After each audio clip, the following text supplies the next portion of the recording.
Good morning.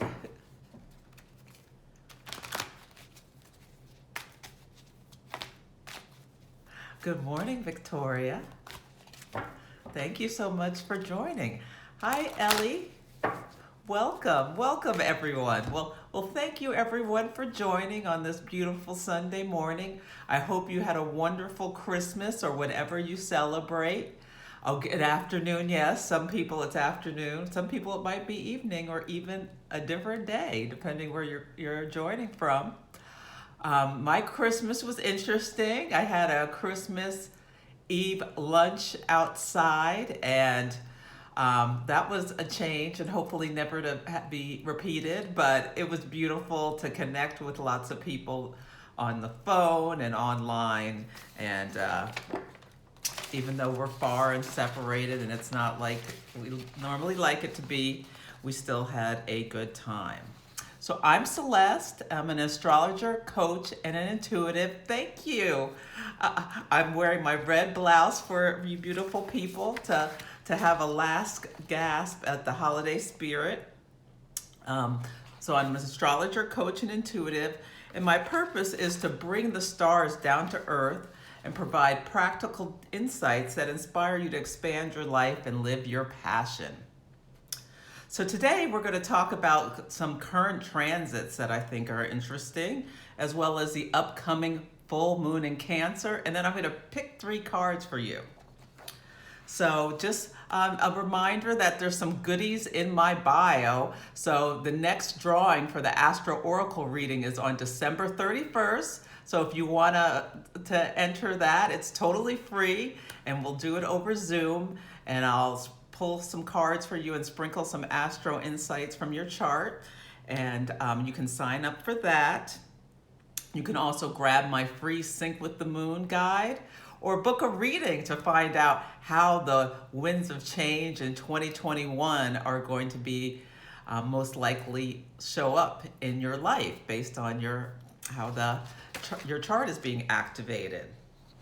So today we have the Sun in Capricorn, and the moon in Gemini. So unfortunately, Sagittarius season is over. I enjoyed that fire in the sky so much, but now it's time to have a little earthy grounding with Capricorn and think about how we're going to build structures to move forward, and think about putting the fork down so that the damage done during the celebrations is not permanent. I am not looking forward to that. I had the best sweet potato pie the other night. Oh my God. I'm normally carb free, so it was such a joy to enjoy some pie.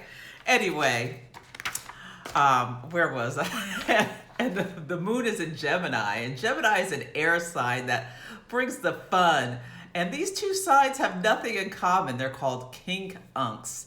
So I view them as this relationship where they don't have anything in common in terms of their element or the way they like to take action, which is called the mode. So there's this need for adjustment. So I call them the Sandy and Danny aspect. So Sandy and Danny from Greece, how they circled each other. There's some excitement, but you didn't know what. So I'd say use this energy to lighten up, to bring some fun to the work you're going to be doing in this Capricorn season. So today we're having the Sun in Capricorn, and it's in a trine to Uranus in Taurus. So a trine is an ease. It's a relationship of ease, and Uranus is the great awakener that brings insights, sudden events, and what have you. So if you have anything come to you today, just write it down. Don't miss this opportunity to enjoy this beautiful energy of inspiration and activation, and who knows what could happen. I think it's a aspect and a transit that can bring lots of insight. So I wrote a post, and you can check it out. But if you haven't picked your word for 2021, brainstorm and make a list, and maybe it'll pop out to you, and you can rebrand yourself. So my word is fearless. So I am ready for 2021. And next week when we meet, it will be 2021. And I don't think anybody's shedding any tears for 2020 leaving the station. So the other thing about Uranus is it's in Taurus, and it's been there since 2018, and I am a Sun Taurus. And for any people who are out there who are Tauruses, um, you can find that you're having like you're you're just awakening to new things that you had no idea you wanted in your life, or making changes. If anybody's asking what's happened to you, you can tell them that Uranus is in your sign, sun sign, and to get ready. So Adele is a great example of a Taurus. She's also a Cancer rising, like myself, and she has used this energy to change her body of Uranus and Taurus. So you go, girl. It's looking good. Did great on Saturday Night Live. If you didn't see it, you can check it out on YouTube, especially her when she did that Bachelorette skit. That one was really funny. Okay, and so what else is going on? The last transit I wanted to bring your attention to is Mars and Aries. So Mars has been in Aries for like 6 months. We had a retrograde where it backed up and caused so much frustration and difficulties for many people, myself included, because it was clashing, having a square to these planets in Capricorn that were causing that signaled that 2020 was not going to be a lot of fun. So it has cleared the last square of Pluto. So Mars in Aries is running free, and Mars is the planet of how we take action, and Aries is its home sign, and it's about taking action for the self. So between now and January 7th, there is so much energy to move yourself forward and get going. It's like adding a little jetpack. Now, you also have to watch out for, anger and lashing out. I mean, this insane bombing that happened on Christmas Day, which was in Nashville, horrible. That really felt to me like some Mars and Aries run free. And I've seen in my own life some people getting really agitated over things that didn't seem like it needed that much energy. So just keep in mind that when the moon goes into Cancer, and that is a square to Mars in Aries, so that can bring some energy of emotional acting out. So this week, especially on New Year's Eve, when it's exact, just watch to make sure you don't say and do things that you'll regret.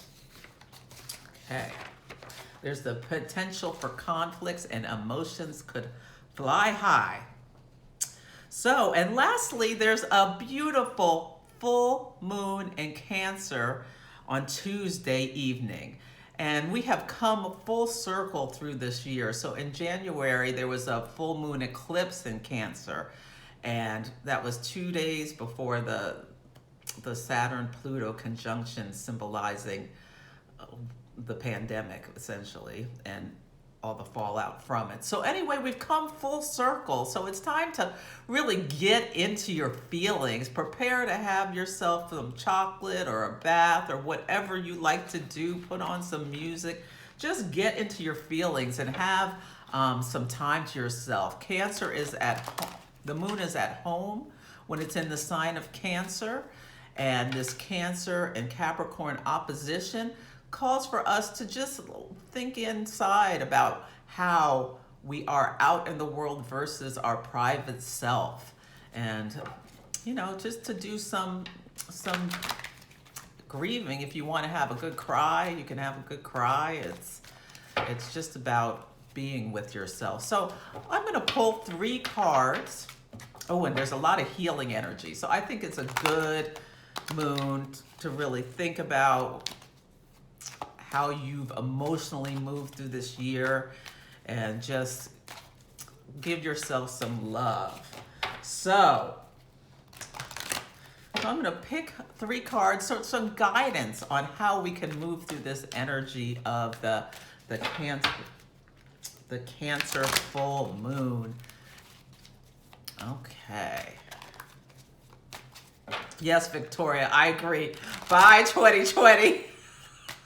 I love my house, but I think I'm ready to get out. Okay. Let's see.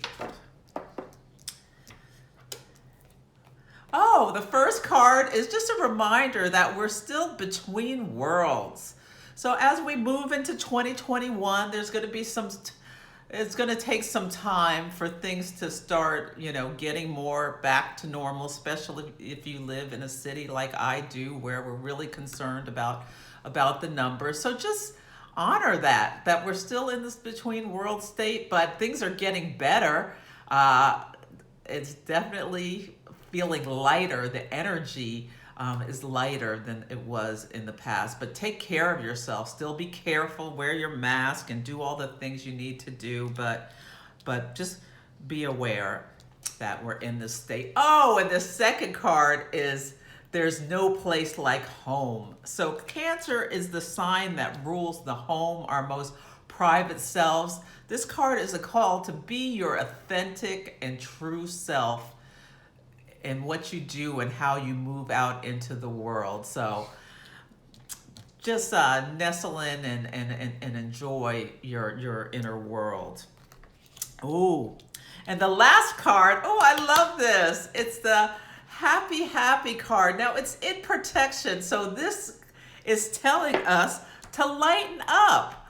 Okay, get in your feelings, have a good cry, but then get up, dust yourself off, and go back into the world with some joy and some lighten up. The energy is lightened. We're coming out of this. We're between worlds, but things are getting better. So again, just go back. So we're between worlds, but we still want to make sure we're being our authentic selves, and then we need to lighten up because there's still so much beauty and joy in the world. So that's your reading for the Cancer full moon. Thank you everyone so much for joining. It's been a pleasure. And book a reading if you want to know how this is impacting your chart specifically and what to expect in 2021. Have a great day.